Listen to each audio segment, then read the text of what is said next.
This is the Writers Podcast, a Writers After Dark radio production, bringing you the best in writing advice, news, trends, and interviews. Hosted by award-winning authors S.K. Anthony and Raymond Esposito. Hello, everyone, and welcome back to the Writers Podcast. I'm Raymond Esposito, and I'm here with my co-host, S. Catherine Anthony. Catherine, how are you tonight? I'm doing good. Excellent. How are you? What's up? Good. I'm going to pretend like we didn't already say hi. Yeah. Because, we're recording. And practicing. So, tonight we're going to talk about the new art of storytelling. Yes. Hey, I don't think we ever mentioned it before. We keep saying tonight. And I know we post these things on Monday morning at 9 a.m. And the truth is we record these things at 1, 2 o'clock in the morning. So if you're wondering why we say tonight, that's the reason. If nobody's paid attention, we are writers after dark. And we mean it. We could have been writers after dark. We certainly could have been writers after midnight. Yes, we could have. But we digress. Yes. So, as writers, whether it's after dark or early morning, when you say storytelling, we naturally think books. But the truth is that today you cannot talk about storytelling unless you consider it in all its forms, like TV shows and movies. Certainly. And I believe to understand how storytelling has changed and continues to change, we have to examine it across all forms of the art. In fact, the numbers alone would suggest that the majority of fictional stories are told today in movies, television, and cable programming. Yeah, and I just want to make sure, because you started straight up, you are recording, right? I am. You just went right into it. And into it. I'm jumping in. And it's hard to say, have things like TV and movies changed the way we tell stories? Or, is there just a new voice and a new direction in storytelling in general? Well, I think regardless, stories are different today, and the story consumer, be it reader, moviegoer, Netflix binger, or television watchers, they have a new and they have greater expectations of that story. Exactly. So tonight, we're going to discuss those expectations and how they both improve the writer's world and the new challenges it adds. It's just easier to talk about stories in terms of movies and television. Here's why. It's simply because few of us have worked our way through the entire Hobbit, Lord of the Rings thing, but most of us have watched those movies. I did skim through The Hobbit, but I also did watch the Lord of the Rings trilogy over 10 times because it's just fantastic storytelling. And I think anybody who tells you they read the books but actually watched the movies, most people are probably lying. They just watched the movies. Personally, my own confession is everything I can tell you about Twilight or The Martian is almost entirely based on the movie versions. And unfortunately, the same is true of Harry Potter. Which makes me want to disown you as my friend, as my co-host, as an acquaintance, as everything. When it comes to Harry Potter, I think there should be a law that, demands everyone reads that series. And everyone who's read it has certainly signed the petition for that law. You know what? But when you read it, you'll agree with us. That's all I'm saying. I just don't think anything is lost in discussing storytelling by these movie mediums. Regardless of special effects or actors, the one thing that is true of any venue, be it book or movie, is that behind each is a writer and a keyboard. Every story starts with words. So at the foundation, they're all the same. Sure. But once we've read the book, we become expert movie critics. Listen, I don't have to read the book to be an expert movie critic, but go ahead. Well, at least in pointing out all the things that are missed or that are different. But the thing that struck me though is when I was reading Save the Cat. Great book. Oh my God, yes. The book focused on script writing, which if you've read it, you know that as well. But, one of the interesting points it makes is that the scripts are usually just 100 pages, no more. Yeah, if you really think about that, any book made into a movie has to select about 18,000 words. As a writer, to think about my 80,000 word story, reducing that to 18,000 is just amazing. I mean, that is just some surgical scripting. It is and it isn't. I mean, I think about the amount of words we use describing everything the characters see and feel and smell and whatever. And in the movie, as authors, we would say this, they just take the easy way out and they just, show us on the screen. What a big deal, right? Yeah, sure. I mean, I get it, but still, I'm not sure where I would even begin such an intrusive editing process, which is why screenwriters are almost never the original author. As the author, we're just too married to the words that we've included in a story. Yeah, but movies and televisions are still the best place for us as storytellers to observe and study the new art of, storytelling. Today's consumers demand much more from modern storytellers. The novelty of television is long past. I mean, there was a time where we were just appreciative of have anything, and that's gone. Special effects and the advances mean we can create these visual worlds that are beyond those we can create with just the words. But with those stunning visuals, them becoming the most basic ingredients, consumers expect not only great stories, but ones as realistic as the special effects that bring them to life. For the writer, though, the question of realism is very important. And it's something, we definitely can't take lightly. But what do we mean by real? We know two things about realism in stories. First, it cannot be a modern cliche. And second, it just can't be too vanilla. In the first point, to avoid cliches, heroes, villains, cops, and monsters, they need to bring something new to the story. They definitely have to be different than the classic approach. And characters, of course, they make the story.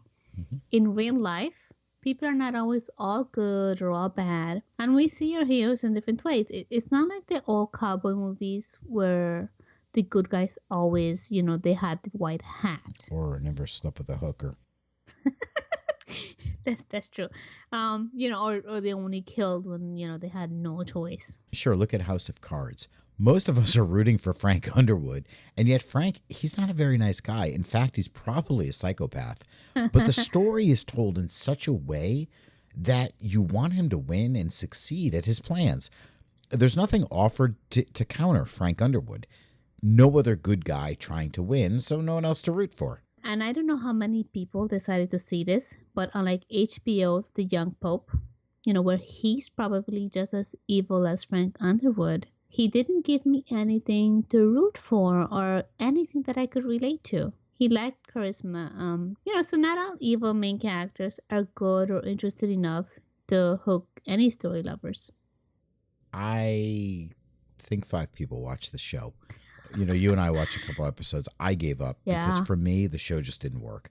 I watched maybe one more than you did. And it was just missing the main component of a good story. There wasn't any likable characters for me and no one that I found to champion. So I just didn't care where the story went. Yeah, but for me, that's where House of Cards excels, right?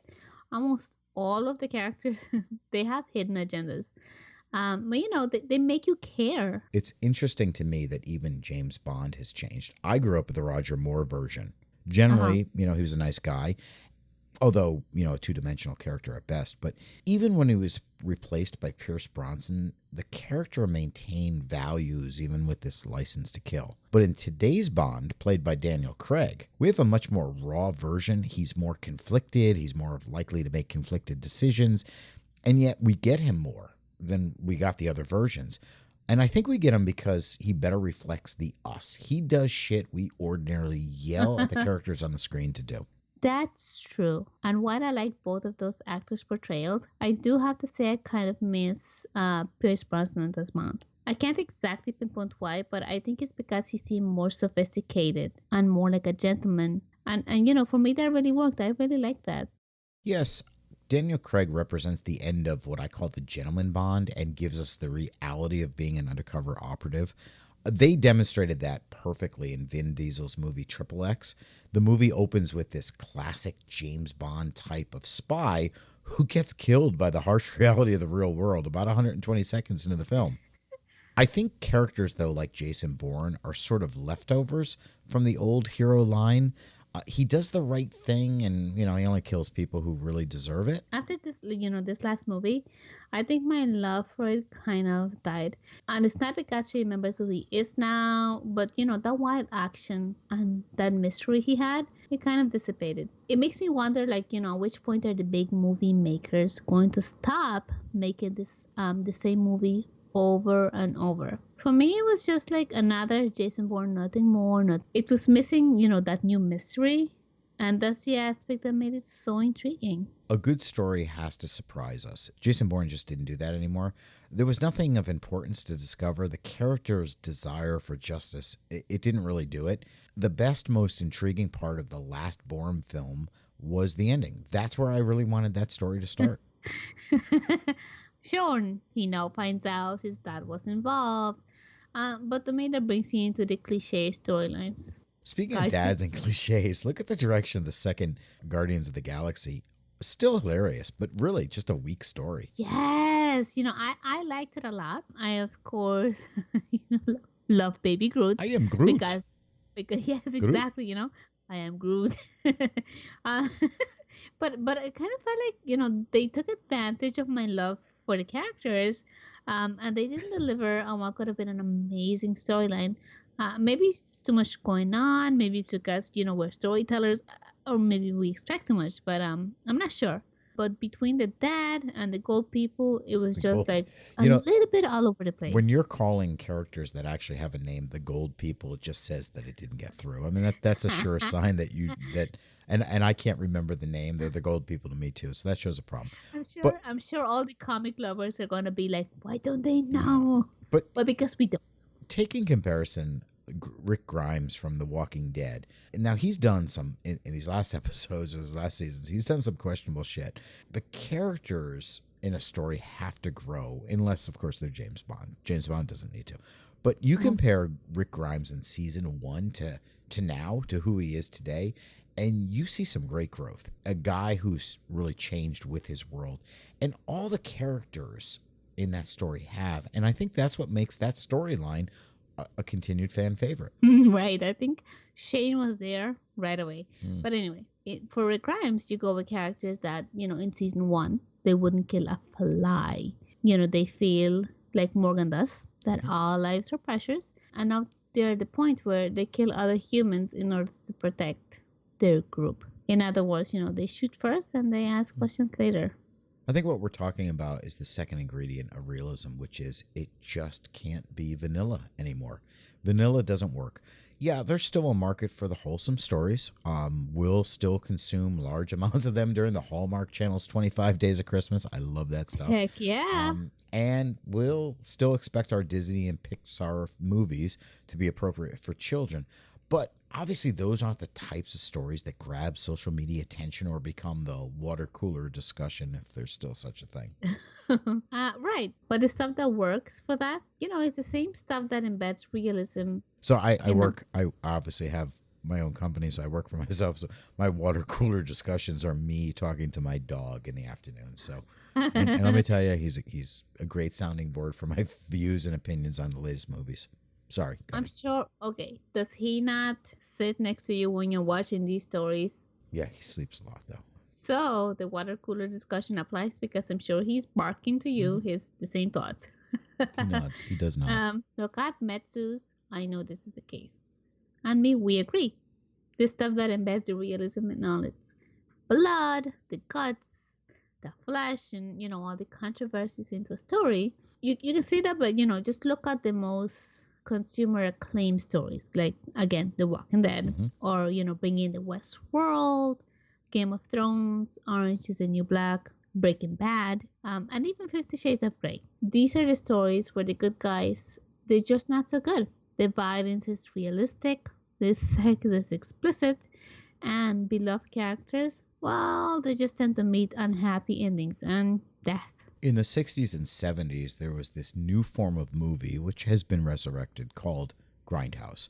These movies were overly censored, and they only appeared in theaters in big cities where people were a little bit more open-minded to them. The contents were deemed not appropriate for, in quotes, American families. Watching them today, and I'm a film buff, so I watch them, but they hardly seem like something that would rise to that level of censorship. You can see more sex, nudity, blood, and violence in the first 10 minutes of any HBO series than the total of these once banned or censored films. Wait, the first 10 minutes? Mm-hmm. I just can't wait to see what happens in 20 years and, in the first 20 minutes. I think it could go the other way. There is a cycle I call the Babylon Puritan scale. In history, we see societies move from an anything goes attitude to a much more conservative set of sensibilities. And movies and books, they tend to show these cycles over time. That's a good point. It reminds me of even the language these days. The fact that they say, shit, bitch, and, whatever else, dick. I'm going to be honest. It still surprises me. I sometimes feel like a prude, which I'm not. But I just remember when that was all censored. I think the question is, are these grittier films reality or simply a reflection of our fears and desires? Or, as psychologists have always warned, are we becoming so exposed to things that we've become desensitized to the point that we just need more and more to get any kind of reaction? That's a good point. As a storyteller, I have a common reaction to some movies that have great potential, but they seem to fall flat. They make me think, damn, this would have been much better if it was an HBO or a Netflix original. And by better, I mean more realistic and a dark edge, so to speak. Yeah, I have a common reaction too. It's, wow, I could write that so much damn better. I think that's a curse of all storytellers. Could be. But anyway, that brings us to another trend in storytelling, which is the age of sequels. Yeah, in fact, if you grew up in the 70s and 80s, anything with a 2 attached to it was almost guaranteed to be a disappointment. The reason wasn't so much that there was a bad story idea. The cause was usually because part 2 was never written by the original screenwriter. Uh-huh. But some stories like Star Wars, Star Trek, and Aliens, they demonstrated that if you do it right, it actually could be done well. Okay, but even today, sometimes they don't get it right. And I appreciate that segue because I've been bitching about my recent viewing of the final Alien movie, Covenant. You listened to that for about an hour. It was easy to see why it tanked in theaters and got a well-deserved 71% of Rotten Tomatoes. When you look at the first two, they scored like 97 and 98%. Great films. Yeah. Mm-hmm. I'm not sure what they were thinking because when you call a movie Alien and it's part of a franchise about aliens, the story should really be about, wait for it, aliens? Yeah. Instead, they decided it was a story about the android. Its predecessor, Prometheus, which was much better, that at least introduced a new idea into the series. It was the backstory of both aliens and man. Covenant was supposed to fulfill the promise started by Prometheus, and instead, it fell flat. The one consistent thing about the Alien series was a strong female lead, specifically Sigourney Weaver. In the final version, they did away with that, and the movie was just a complete disappointment. And I was so looking forward to seeing what happens after Prometheus. I really liked it. I wanted all of those answers, she was looking for. Mm-hmm. So to know this now, that sucks. Yeah, I haven't done all the research, but the way I heard it is Ridley Scott returned to, quote, save the franchise. And he decided to kill the Prometheus storyline like in one swoop. It happens like 30 seconds in the movie. And unfortunately, in whatever he did, the alien was little more than an afterthought in the film. Hell, the movie Life that just came out, it did better with an alien story than a film franchise called Aliens. Just shocking. I really am disappointed about that, which reminds us that choosing a proper title, delivering a story that fulfills it, is crucial. Do you want to get a 1 star? Because that's exactly how you get a 1 star. It is. And consumers today, they almost demand sequels. They fall in love with the worlds and characters, and they don't want to let it go. Hell, even To Kill a Mockingbird got a sequel. How many years later was that? 50 years. It was like 50 years later. Which goes to show, the art of modern storytelling means the writer has to at least consider a series, has to plan for it, and has to worry of going one book too many. Like that series Divergent. I didn't read it, but apparently book 4 also read like an afterthought, like maybe it went one book too many. It wasn't so much an afterthought. It was a book number 3, but they didn't make the last movie. They actually split the last book, and they didn't deliver on part 2, which is very disappointing. I think the most important thing for today's stories is they need to be either really smart or they have to be really action-packed. When I'm done, I want to either have the experience the nonstop action of something like John Wick, or I want my mind working to solve all the puzzles like in Westworld. I agree with you. I like both of those. And it makes me think of Arrival. To this day, I'm not sure that I thought it was a life-changing movie, but I still think about it. It was just a smart movie, and the way it pulled at your emotions with such a intricate storyline about the concept of time was just brilliant. I agree, and I think it was a life-changing movie. No, it wasn't. But stories like Arrival, they resonate long after the closing credits. You're still figuring out things, and you still have some aha moments like in the movie Inception. Oh my God, I love that movie so freaking much. And yeah, and yes, I still think about it. Me too. And the point is, stories like that, they just really work. No one has the time today for mundane plots. Life is the brightest of light and it's the darkest of dark. And I believe the great storytelling has to tell things with those range of colors. Right. Look at Batman. Chris Nolan's version is much closer to the original Dark Knight graphic novels. Yeah. And I love these movies. Yeah. Yeah. Yeah. Yeah. We like yeah. Yeah is our favorite transition in this podcast. It really is. Yeah. It's yeah, I mean, and sure. And sure. It's hard to make good transitions. Oh, that's my thing, It's it's difficult. Anyway. Listen, I think listeners should just be grateful that we do edit a lot of the yas I know and certainlys. And sures. And ums. I take a lot of my ums out. But getting back to Batman, it was a huge departure from the reboot we saw in the 80s and 90s that were just really silly in comparison. Here we have a much darker version of the Dark Knight. Speaking of, yeah, some people. We got a yeah and an in that sentence. God, sorry. Some. And look at that. We have the trifecta. Yeah, Some people really are unhappy about the number of remakes that are out there. Mm-hmm. They either complain because they want new stories, or they complain because they don't want anyone to touch their classics. On the other hand, some of these remakes are, needed because the early versions just didn't do the story any justice. I'm so tempted to say yeah, but what I'm going to say is you and I disagree on Spider-Man. I think the final version finally arrives at the character I grew up with in the comics, but you love all of the versions. Yes, and I'm really looking forward to seeing the new Spider-Man, but while I like the second attempt at the franchise, I'm not sure it was needed. I did like the first trilogy with Tobey Maguire. Did you see this most recent one? And no, I'm just basing it on what I've seen in the trailers. But another example of that is stories like the Hulk. He's great in the Avengers, but all the other versions as a standalone, they just suck. I think the TV series from the 70s does a better job than the multi-million-dollar movie versions that they've tried. And that's not saying a lot. For the Avengers, yes, I do like Mark Ruffalo's portrayal. I'm not sure it's because, we share the same birthday, not the same year, just to be clear. But I think we're all burnt on the standalones because, like you said, they just haven't done a good job at it. I was watching the original Predator last weekend, and I loved the movie when it came out. I mean, who didn't love Arnold Schwarzenegger in that day? But today, it doesn't hold up. The characters, they all feel cliche. The action, it looks fake. It would be a great remake with a darker storyline. I definitely agree. And speaking of darker storylines, sex.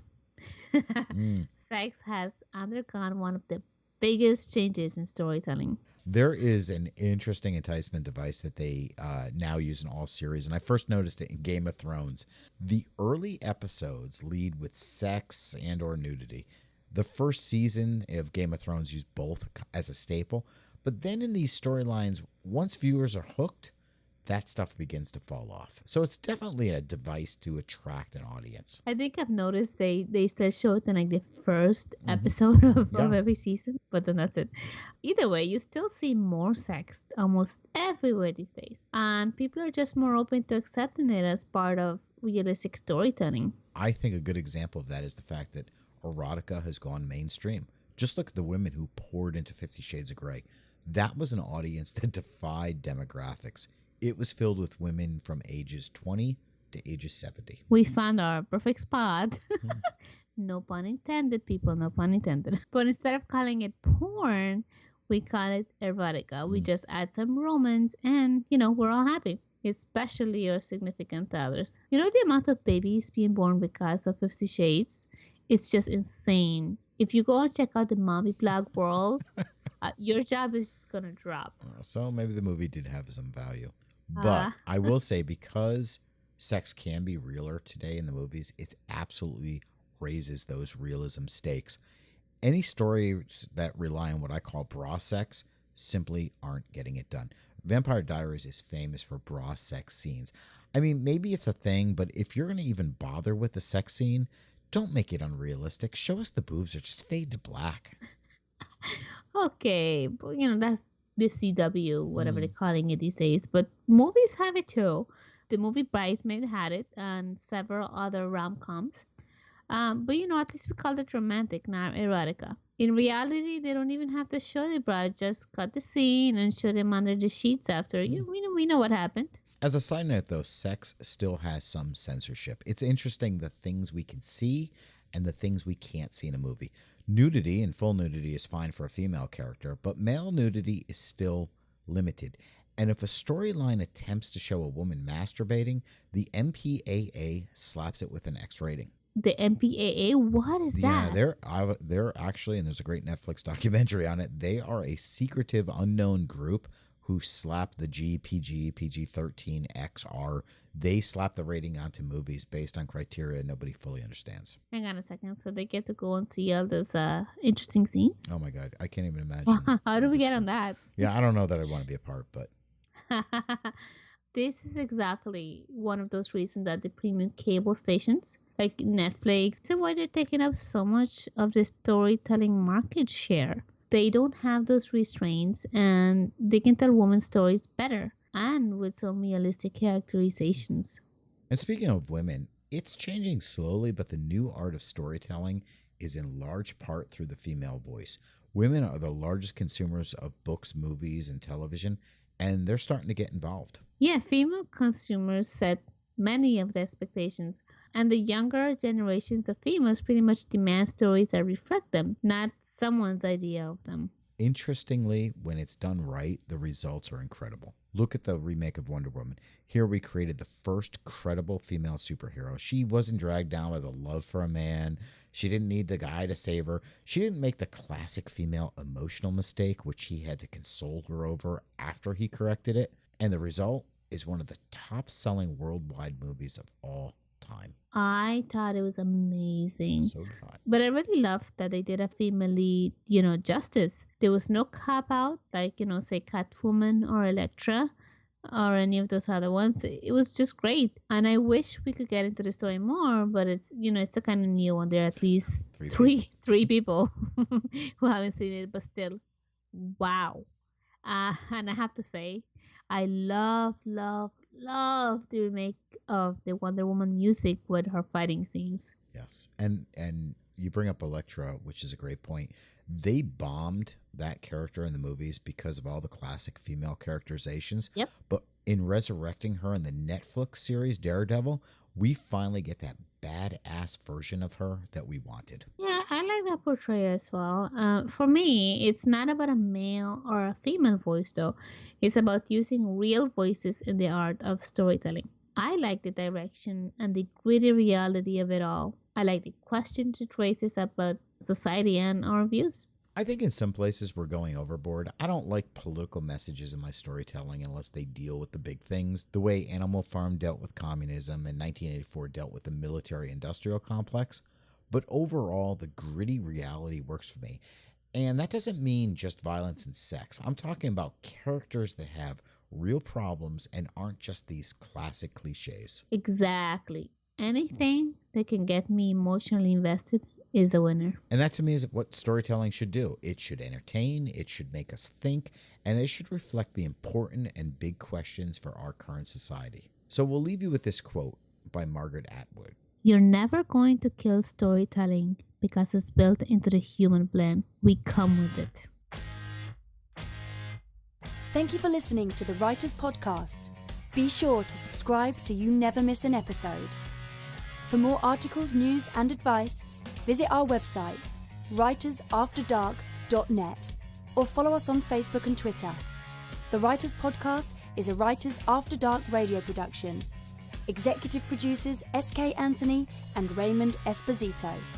Copyright 2017.